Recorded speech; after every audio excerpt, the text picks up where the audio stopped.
നമ്മൾ സ്വർഗത്തിന്റെ ആള്, മറ്റേ ടീം നരകത്തിന്റെ ആള് എന്ന് പറയാൻ നമുക്കാരും അവകാശം തന്നിട്ടില്ല. പുഞ്ചിരിച്ച് കിടക്കുന്ന ഒരു മനുഷ്യനെ നോക്കി ഇയാൾക്ക് സ്വർഗമുണ്ടെന്ന് ഉറപ്പിച്ചു പറയാൻ നമുക്ക് അധികാരം തന്നിട്ടില്ല. ഇല്ല. ഏതെങ്കിലും മോശാവസ്ഥയിൽ കിടക്കുന്ന ഒരാളെ നോക്കി ഇയാൾ നരകത്തിലാണെന്ന് പറയാൻ നമുക്ക് അവകാശം തന്നിട്ടില്ല. പക്ഷേ ഇങ്ങനെ കക്ഷികളായി പിരിഞ്ഞു പോകുന്ന 73 ടീമുകളെ കുറിച്ച് പ്രവാചകൻ പറഞ്ഞു, കുല്ലുഹും ഫിന്നാർ, അവരെല്ലാവരും നരകത്തിലേക്കുള്ളവരാണ്. ഇല്ല മില്ലത്തൻ വാഹിദ, ഒരൊറ്റ ടീം ഒഴികെ. അതാരാ? അതേതെങ്കിലും ഒരു സംഘത്തിന്റെ പേരോ കേരളത്തിൽ പ്രവർത്തിക്കുന്ന ഒരു കൂട്ടായ്മന്റെ പേരോ വരാനിരിക്കുന്ന ഏതെങ്കിലും ഒരു ടീമിന്റെ പേരൊന്നും അള്ളാന്റെ പ്രവാചകൻ സല്ലല്ലാഹു അലൈഹി വസല്ലം പറഞ്ഞിട്ടില്ല. പിന്നെ ഒരു കാര്യമാണ് പഠിപ്പിച്ചു തന്നത്. ഇന്ന ടീമിന്റെ പ്രത്യേകതയാണ് പറഞ്ഞത്. എന്താണ് ആ പ്രത്യേകത? മഅന അലൈഹി അൽയൗം വഅസ്ഹാബി, ഞാനും എന്റെ സഹാബത്തും ഇന്നേ ദിവസം വരെ. ഇത് കേൾക്കുന്ന സഹാബത്തിനോട് പറയാ, ഈ ദിവസം വരെ ഞാനും എന്റെ സഹാബത്തും എന്റെ ഉമ്മത്ത് എവിടെ നിന്നോ അവിടെ നിന്നവർ സ്വർഗത്തിലേക്കുള്ളവരാണ് എന്ന് റസൂൽ സല്ലല്ലാഹു അലൈഹി വസല്ലമയും സഹാബത്തും ഈ കാര്യം പറയുമ്പോ അള്ളാഹുവിന്റെ പ്രവാചകൻ സല്ലല്ലാഹു അലൈഹി വസല്ലമ വ്യക്തമാക്കി തരികയാണ്. എന്താ പറഞ്ഞത്? ഞാനും എന്റെ സഹാബത്തും എവിടെ നിന്നോ, ഏതൊരു നിലപാടിൽ നിന്നോ അവിടെ നിന്നവർ സ്വർഗത്തിലേക്കുള്ളവരാണ്. ആ നിലപാടിലാണോ മുസ്ലിം ഉമ്മത്തെ നമ്മൾ നിൽക്കുന്നത് എന്നൊന്ന് പരിശോധിക്കാൻ. അതാണ് സത്യത്തിൽ ഇന്ന് സംസാരത്തിന്റെ ഒരു ഏറ്റവും പ്രധാനപ്പെട്ട ഭാഗം. മുത്ത റസൂൽ സല്ലല്ലാഹു അലൈഹി വസല്ലം നിന്ന സ്ഥലത്താണോ, നിലപാടിലാണോ, വിശ്വാസത്തിലാണോ, കർമ്മത്തിലാണോ, ആചാരത്തിലാണോ, അനുഷ്ഠാനങ്ങളിലാണോ? പ്രിയപ്പെട്ടവരെ, നമ്മൾ പോകുന്നത് നമുക്ക് രക്ഷണ്ട് ഇല്ലേ? നമ്മുടെ റൂട്ട് തെറ്റിയിട്ടുണ്ട്. അതാര് പറഞ്ഞാലും തിരുത്തണം. ഇവിടെ പ്രസംഗിക്കുന്ന വിസ്ഡം ഇസ്ലാമിക് ഓർഗനൈസേഷൻ എന്ന് പറയുന്ന മുജാഹിദ് പ്രസ്ഥാനത്തിന്റെ പ്രബോധന സംഘത്തിന്റെ ഒരു എളിയ പ്രബോധകൻ എന്ന നിലക്ക് ഈ ബേക്കലിൽ വന്ന് ഞാൻ നിങ്ങളോട് സംസാരിക്കുമ്പോ എന്റെ വാക്കിൽ അബദ്ധം പറ്റിയാൽ, എന്റെ സംസാരത്തിൽ അബദ്ധം പറ്റിയാൽ അത് ശരിയല്ല എന്ന് ആര് പറഞ്ഞാലും തിരുത്താൻ 100 വട്ടം റെഡി. എന്റെ ലക്ഷ്യം പരലോകമാണ്. എന്റെ വിജയം ഞാൻ കൊതിക്കുന്നത്, ആഗ്രഹിക്കുന്നത് പരലോകത്താണ്. ഏതെങ്കിലും ഒരാളുടെ മുമ്പിൽ തോറ്റുപോകുന്നതോ ജയിച്ചു നിൽക്കേണ്ടതോ ആയ ഘട്ടത്തെ കുറിച്ചല്ല നമ്മൾ ആലോചിക്കുന്നത്. അതുകൊണ്ട് എന്നെ കേൾക്കുന്ന ബേക്കലിൽ അവിടെയും ഇവിടെയും നിന്ന് കേൾക്കുന്നവരെ, നാളെ പരലോകം എന്ന് പറയുന്ന റബ്ബിന്റെ കോടതിയിൽ നമ്മൾ ഒറ്റക്ക. നമ്മുടെ ഉസ്താദോ മൗലവിയോ സംഘടനയുടെ നേതാക്കന്മാരോ സുഹൃത്തുക്കളോ ആരും നമ്മുടെ കൂടെ വരില്ല.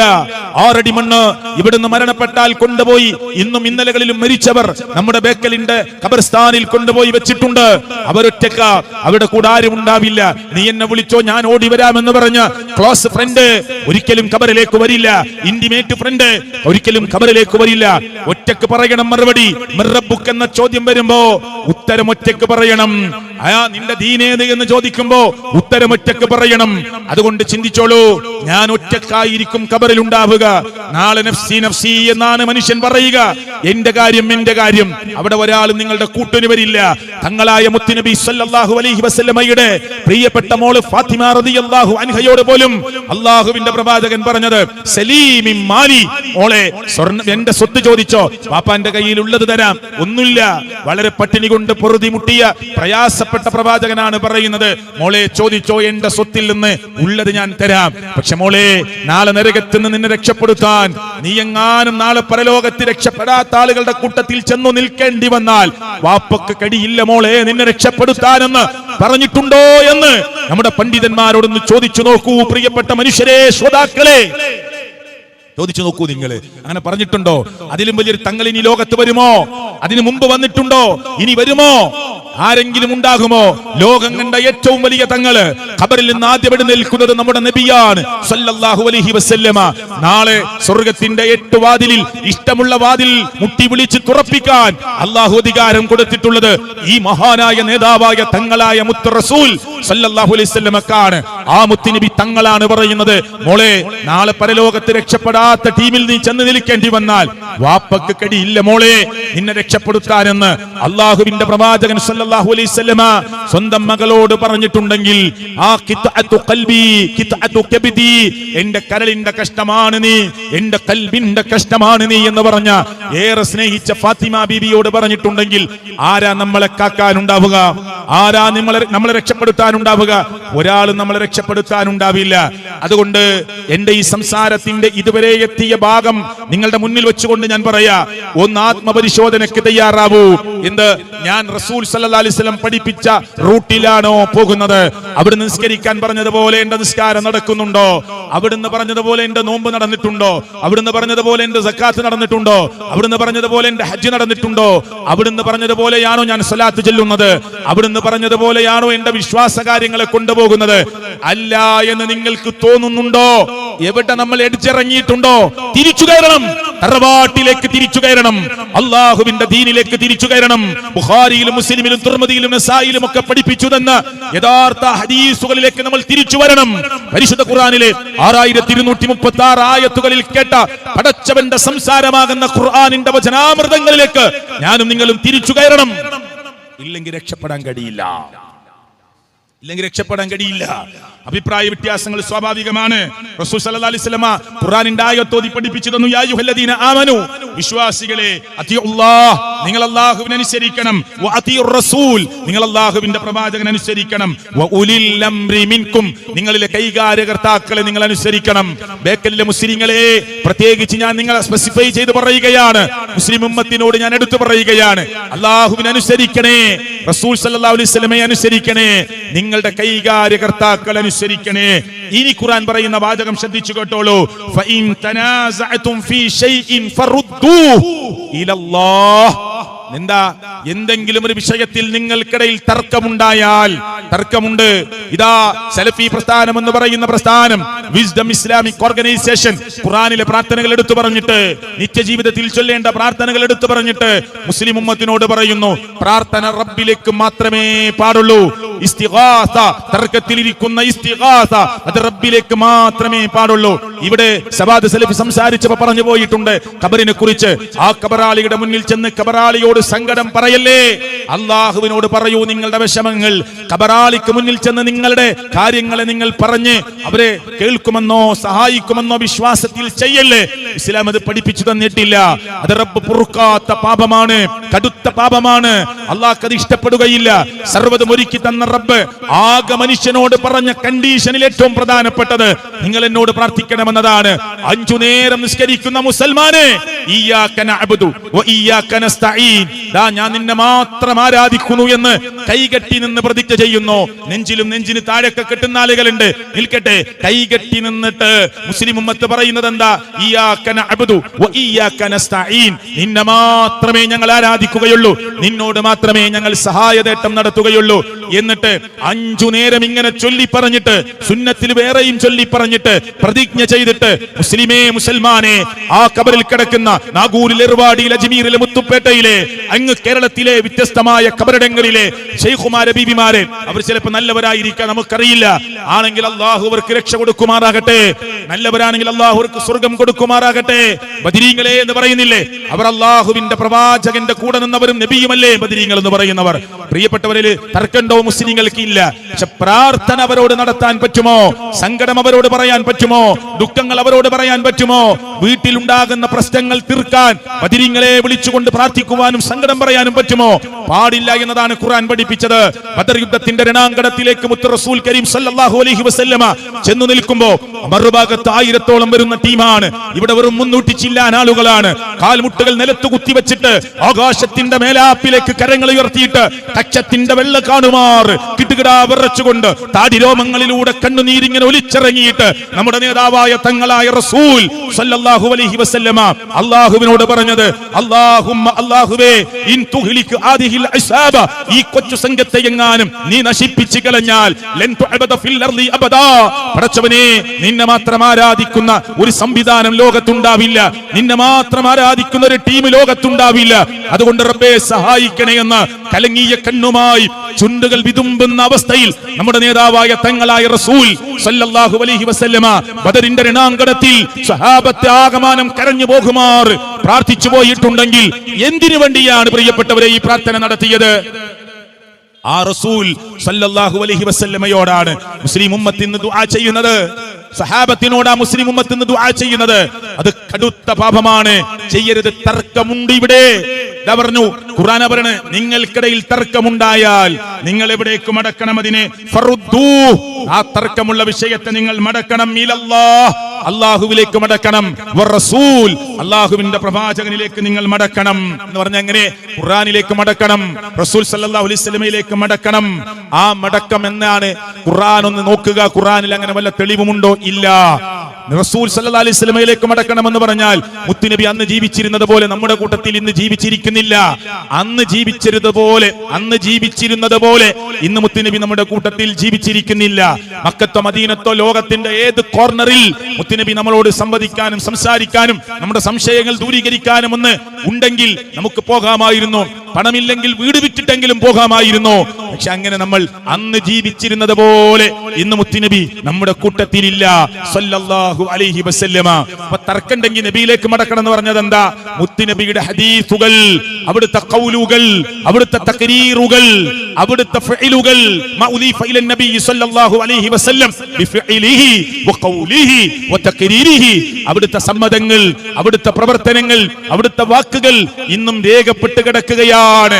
അതേ, തെറ്റുകൾ കൂടാതെ സുതാര്യമായി മനസ്സിലാക്കാൻ പറ്റുന്ന വിധത്തിൽ കൃത്യമായി കിടക്കുന്നു. അവിടേക്കും മടക്കണം. അവിടെ നിങ്ങളുടെ കൈകാര്യകർത്താക്കളിലേക്ക് മടക്കണമെന്ന് പറഞ്ഞില്ല. നിങ്ങൾക്ക് തർക്കമുണ്ടോ? നിങ്ങളെ മൗലവിയിലേക്ക് മടക്കണമെന്ന് പറഞ്ഞില്ല. നിങ്ങൾക്ക് തർക്കമുണ്ടോ? നിങ്ങളുടെ സംഘത്തിന്റെ നേതാവിലേക്ക് മടക്കണമെന്ന് പറഞ്ഞില്ല. നിങ്ങൾക്ക് തർക്കമുണ്ടോ? നിങ്ങളുടെ പ്രസ്ഥാനത്തിന്റെ അമരക്കാരിലേക്ക് മടക്കണമെന്ന് പറഞ്ഞില്ല. നിങ്ങൾക്ക് തർക്കമുണ്ടോ? ഖുർആനിലേക്ക് മടക്കണം, തിരുസുന്നത്തിലേക്ക് മടക്കണമെന്നാണ് പറഞ്ഞത്. അങ്ങനെ തർക്കമുള്ള ഒരുപാട് വിഷയങ്ങളുണ്ട്. ആ വിഷയങ്ങളെ ബുദ്ധിയുള്ള മനുഷ്യരെ, ഇവിടെ ഭാഷകൾ അറിയുന്നവരെ, ഇംഗ്ലീഷും തമിഴും കന്നഡയും മലയാളവും ഒക്കെ വ്യത്യസ്ത ഭാഷകൾ സംസാരിക്കുന്ന കേരളക്കരയിലെ ഇങ്ങേറ്റത്ത് കിടക്കുന്ന കാസർഗോഡിന്റെ മണ്ണിൽ ബേക്കൽ എന്ന് പറയുന്ന പ്രദേശത്ത് ഞാൻ എഴുന്നേറ്റ് നിന്ന് സംസാരിക്കുമ്പോ ഈ നാട്ടിലെ മനുഷ്യരോട് പറയുകയാണ്, കഴിവുള്ളവരാണ് നിങ്ങൾ. പല വിഷയത്തിലും, ബിസിനസ്സിലാവട്ടെ, നല്ല ക്രയവിക്രയങ്ങളിലാകട്ടെ, ഭാഷകൾ കൈകാര്യം ചെയ്യുന്ന സ്ഥലത്താകട്ടെ, നിങ്ങൾ ഒരുപാട് കണ്ണിങ്ങിൽ സംസാരം നടത്തുന്നവരാണ്. എങ്കിൽ അല്ലാഹുവിന്റെ ഖുർആൻ പറഞ്ഞ, പ്രവാചകൻ സല്ലല്ലാഹു അലൈഹി വസല്ലം തിരുസുന്നത്തിലൂടെ പഠിപ്പിച്ചു തന്ന ഇസ്ലാമിന്റെ വിഷയങ്ങൾ പഠിക്കാൻ എന്തുകൊണ്ട് നമുക്ക് സമയമില്ല എന്ന് പറയുന്നു? മടക്കൂ, സംശയങ്ങളെ നിങ്ങൾ മടക്കൂ. മൗലവിയിലേക്ക് മടക്കൂ എന്നല്ല, ഉസ്താദിലേക്ക് മടക്കൂ എന്നല്ല. ഉസ്താദിലേക്ക് മടക്കാം, ഖുർആനായിരിക്കണം പറയുന്നത്. മൗലവിയിലേക്ക് മടക്കാം, ഹദീസും ഖുർആനുമായിരിക്കണം പറയുന്നത്. അങ്ങനെ മടക്കാനാ ഖുർആൻ പറഞ്ഞിട്ടുള്ളത്. അവിടെയാണ് നമുക്ക് സമാധാനം കണ്ടെത്താൻ കഴിയുകയുള്ളൂ. കാരണം നമ്മുടെ സ്രഷ്ടാവിന്റെ വാക്കാണത്. ഖുർആൻ അല്ലാഹുവിന്റെ വാക്കാണ്. ഹദീസ് അല്ലാഹുവിന്റെ സമ്മതപ്രകാരമോ അല്ലാഹുവിന്റെ വാക്കുകളോ, അതേ ഖുദ്സിയായ ഹദീസുകളുണ്ട്, അല്ലാത്ത ഹദീസുകളുമുണ്ട്. അത് റബ്ബിന്റെ സമ്മതത്തോടു കൂടിയാണ് മനുഷ്യലോകത്തെ മുഹമ്മദ് റസൂൽ കരീം സല്ലല്ലാഹു അലൈഹി വസല്ലമ കേൾപ്പിച്ചിട്ടുള്ളത്, അറിയിച്ചിട്ടുള്ളത്. എന്നിട്ടും മുസ്ലിം ഉമ്മത്ത് ഈ വിഷയത്തിൽ എന്തുകൊണ്ട്, ഇസ്ലാമിന്റെ മർമ്മമായ തൗഹീദിൽ പോലും എന്തുകൊണ്ടാണ് മുസ്ലിം ഉമ്മത്ത് പിന്നെ തെറ്റിപ്പോയത്? പ്രാർത്ഥനയുടെ വിഷയത്തിൽ പോലും ഇന്നും കാര്യകാരണ ബന്ധങ്ങൾക്കപ്പുറവും കാര്യകാരണ ബന്ധങ്ങൾക്ക് ഉള്ളിൽ എന്ന് പറഞ്ഞാൽ ഇന്നും മനസ്സിലാകാത്ത ആളുകൾ എങ്ങനെ ഉണ്ടായി തീർന്നു? കാര്യകാരണ ബന്ധങ്ങൾക്കപ്പുറമുള്ള അഭൗതികമായ കാര്യങ്ങൾ ലോകത്തിന്റെ രക്ഷിതാവായ റബ്ബിനോട് മാത്രമേ ചോദിക്കാൻ പാടുള്ളൂ. എന്റെ കൈയൊന്ന് പിടിക്കൂ എന്ന് ഇവിടെ നിൽക്കുന്ന ആളോട് പറയാം, അതൊക്കെ കാര്യകാരണ ബന്ധങ്ങൾക്കുള്ളിലുള്ളതാണ്. എനിക്കൊരു 100 രൂപ തരുമോ എന്ന് ചോദിക്കാം. എന്റെ തെങ്ങിൽ കയറി തേങ്ങ ഒന്ന് പറിച്ചു തരുമോ, ഇട്ടു തരുമോ, അല്ലെങ്കിൽ എന്താണോ നാട്ടിലെ ഭാഷ പറയുക അത് നമുക്ക് ചോദിക്കാം. എന്റെ കൂടെ ഇന്ന സ്ഥലത്തേക്കൊന്ന് വന്ന് സഹായിക്കുമോ ചോദിക്കാം. ലോകത്തിന്റെ രക്ഷിതാവിനോട് മാത്രം ചോദിക്കേണ്ടത്, എനിക്കൊരു സന്താനത്തെ തരുമോ? സിദ്ധനോട് ചോദിക്കാൻ പറ്റുമോ? ബീവിയോട് ചോദിക്കാൻ പറ്റുമോ? ആൾ ദൈവങ്ങളോട് ചോദിക്കാൻ പറ്റുമോ? എനിക്കൊരു സന്താനത്തെ തരണമേ റബ്ബേ എന്ന് സക്കരിയ നബി അലൈഹിസ്സലാത്തു വസ്സലാം പ്രാർത്ഥിച്ചത് കഴിഞ്ഞുപോയ നബിമാരോടല്ല. ഇബ്രാഹിം നബി അലൈഹിസ്സലാത്തു വസ്സലാം പ്രാർത്ഥിച്ചത് കഴിഞ്ഞുപോയ നബിമാരോടല്ല, ലോകത്തിന്റെ രക്ഷിതാവായ റബ്ബിനോടാണ്. വെള്ളത്തിന് ക്ഷാമം വന്നപ്പോ, അതേ കുടിവെള്ളം പോലും നിന്നു പോയപ്പോ, ഭൂമിയും മണ്ണുമൊക്കെ വിണ്ടുകീറാൻ തുടങ്ങിയപ്പോ അള്ളാഹുവിന്റെ പ്രവാചകന്റെ മുന്നിലേക്ക് സഹാബത്ത് വന്ന് മുത്തുനബി സല്ലല്ലാഹു അലൈഹി വസല്ലമ സർവ്വരോടും ഒരുമിച്ച് കൂടാൻ പറഞ്ഞിട്ട് അള്ളാഹുവിനോട് പ്രാർത്ഥിക്കുകയാണ് ചെയ്യുന്നത്. അപ്പൊ വെള്ളം തരുന്നത് റബ്ബാണ്. അൻതും അൻസൽതുമൂഹു മിനൽ മുസ്നി അം നഹ്നുൽ മുൻസിലൂൻ. ഖുർആനിന്റെ ചോദ്യമാണ്, നിങ്ങളാണോ ആകാശത്തു നിന്ന് വെള്ളം ഇറക്കുന്നത്, അതല്ല നാമാണോ? അത് റബ്ബിന്റെ പ്രത്യേകമായ അള്ളാഹുവിന്റെ സംവിധാനത്തിൽപ്പെട്ടതാണ്. വെള്ളമില്ലെങ്കിൽ അവനോടാ ചോദിക്കേണ്ടത്. രോഗം തന്ന് പരീക്ഷിക്കുന്ന റബ്ബാണ്, മാറ്റി തരേണ്ടത് റബ്ബാണ്. ട്രീറ്റ്മെന്റ് നടത്തേണ്ടത് നമ്മളാണ്. ഹോസ്പിറ്റലിൽ പോവേണ്ടത് നമ്മളാ. വിദഗ്ധരായ ഡോക്ടർമാരെ കാണേണ്ടത് നമ്മളാ. സൂപ്പർ സ്പെഷ്യാലിറ്റി ഹോസ്പിറ്റലിൽ നമുക്ക് പോകാം. പക്ഷെ ആത്യന്തികമായി ആ രോഗത്തെ മാറ്റിത്തരാനുള്ള കഴിവ് ലോകത്തിന്റെ രക്ഷിതാവായ റബ്ബിനാണ്. 2 ദിവസമേ ഇനി ഈ മനുഷ്യൻ ജീവിക്കാൻ സാധ്യതയുള്ളൂ എന്ന് പറഞ്ഞിട്ട് 2 കൊല്ലവും 20 കൊല്ലവും ഒക്കെ ജീവിച്ചവർ, ഇതൊക്കെ റബ്ബിന്റെ അടുക്കലുള്ള കാര്യമാണ്. അതുകൊണ്ട് അവന്റെ മുന്നിലേക്കാണ് നടത്തേണ്ടത്. ഇതെന്തുകൊണ്ട് മുസ്ലിം ഉമ്മത്തിന് മനസ്സിലാകുന്നില്ല? ഈ പ്രാർത്ഥനയുണ്ടല്ലോ, റബ്ബിനോട് മാത്രം നടത്തേണ്ട ഈ പ്രാർത്ഥന, ആ പ്രാർത്ഥന റബ്ബല്ലാത്ത ഒരാളും കേൾക്കില്ല, ഉത്തരം തരില്ല എന്ന് ഖുർആൻ ആശങ്കകൾക്കിടമില്ലാതെ പറഞ്ഞതാ. ഇൻ തദ്ഉഹും, നിങ്ങൾ അവരോട് ദുആ ചെയ്താൽ, ഈ ഹും എന്ന് പറഞ്ഞാൽ ആരാ? അത് ഔലിയാക്കന്മാരാവാം, അമ്പിയാക്കന്മാരാവാം, മലക്കുകളാവാം, ജിന്നുകളാവാം, ജീവിച്ചിരിക്കുന്നവരാവാം, മരിച്ചുപോയവരാവാം, ആരുമാകട്ടെ പ്രാർത്ഥന നടത്തേണ്ടത് അവരോടല്ല, ലോകത്തിന്റെ രക്ഷിതാവായ റബ്ബിനോടാണ്. അല്ലാഹു പറയാ, ഇൻ തദ്ഉഹും ലാ യസ്മഉ ദുആഅക്കും, നിങ്ങൾ അവരോട് ദുആ ചെയ്താൽ നിങ്ങളുടെ ദുആ അവർ കേൾക്കുകയില്ല. ഇനി വലൗ സമിഉ, വാദത്തിന് വേണ്ടി നമുക്ക് തോറ്റുതരാം, നമുക്ക് ജയിച്ചു നിൽക്കാം, നമുക്ക് ഒരാളെ തോൽപ്പിച്ചു എന്ന് പറയാം. പക്ഷെ ഖുർആന്റെ ശൈലി അങ്ങനെയല്ല. വലൗ സമിഉ, വാദത്തിന് വേണ്ടി സമ്മതിച്ചാൽ തന്നെ കേൾക്കുമെന്ന് സമ്മതിച്ചാൽ തന്നെ ഖുർആനാ പറയുന്നത് മസ്തജാബു ലക്കും, നിങ്ങൾക്ക് അവർ ഉത്തരം തരില്ല. പിന്നെന്തിനാ ദുആ? ഖബറിൽ കിടക്കുന്ന ഒരാളുടെ മുന്നിൽ ചെന്ന് പ്രാർത്ഥിച്ചാൽ ഖബറാളി കേൾക്കില്ല. ഇനി കേൾക്കുമെന്നാണോ നിങ്ങളുടെ വാദം? ശരി, വാദത്തിന് വേണ്ടി കേൾക്കുമെന്ന് പറയാം, നിങ്ങൾക്ക് ഉത്തരം തരില്ല. ശിഹാബ് അടക്കരയല്ല പറയുന്നത്, വിസ്ഡം ഇസ്ലാമിക് ഓർഗനൈസേഷൻ അല്ല പറയുന്നത്, കേരളത്തിലോ ലോകത്തിലോ ഉള്ള പ്രഭാഷകന്മാരല്ല പറയുന്നത്, ഈ പ്രപഞ്ചത്തിന്റെ അന്തകടാഹങ്ങളുടെ അധിപനായ സൃഷ്ടാവായ അതിന്റെ ആധികാരികമായ അതോറിറ്റിയാണ് ലോകത്തോട് പറയുന്നത്. ലോകത്തെ സംവിധാനിച്ച സൃഷ്ടിച്ച റബ്ബാ പറയുന്നത്, മനുഷ്യനെ ഖബറിലേക്ക് എത്തിച്ച റബ്ബാ പറയുന്നത്, നിങ്ങളുടെ കൂട്ടത്തിലെ നേതാക്കന്മാരാണ് ഇവർ എന്ന് നമ്മളെ ബോധ്യപ്പെടുത്തി തന്ന റബ്ബാ പറയുന്നത്. എന്ത്? നിങ്ങൾ അവരോട് ദുആ ചെയ്താൽ ദുആ കേൾക്കില്ല, പോരാ കേൾക്കുമെന്ന് വാദിച്ചാൽ തന്നെ നിങ്ങൾക്ക് ഉത്തരം തരില്ല. അവിടെ നിർത്തിയോ? അല്ലാഹ് നിർത്തിയില്ല. എന്നിട്ട് അല്ലാഹ് ബാക്കി പറഞ്ഞ എന്താണെന്നറിയോ?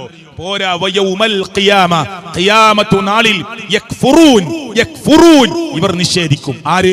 ലോകത്തിൽ ഏറ്റവും കൂടുതൽ ആളുകൾ വിളിക്കുന്നത് യേശുക്രിസ്തു ഈസാ നബിയാണ്. ആ യേശുക്രിസ്തു ഈസാ അലൈഹി സ്വലാത്തു വസ്സലാം പരലോകത്ത് നിന്ന് പറയും, അല്ലാഹുവേ, ഞാൻ പറഞ്ഞിട്ടില്ല, ഞാൻ പറഞ്ഞത് ഇസ്രായേലരെ കേൾപ്പാം, എന്റെയും നിങ്ങളുടെയും കർത്താവ് ഏക കർത്താവ്, പൂർണ്ണ മനസ്സോടെ പൂർണ്ണ ഹൃദയത്തോടെ അവനെ ആരാധിക്കണേ, അവനെ വണങ്ങണേ എന്ന് പഠിപ്പിച്ചിട്ടാ ഞാൻ പോന്നത്. നിന്റെ സന്നിധിയിലേക്ക് നീ എന്നെ ഉയർത്തിയത് ഇല്ല റബ്ബേ, ഞാൻ പറഞ്ഞിട്ടില്ല അല്ലാ എന്ന് നാളെ പരലോകത്തെന്ന് പറയും.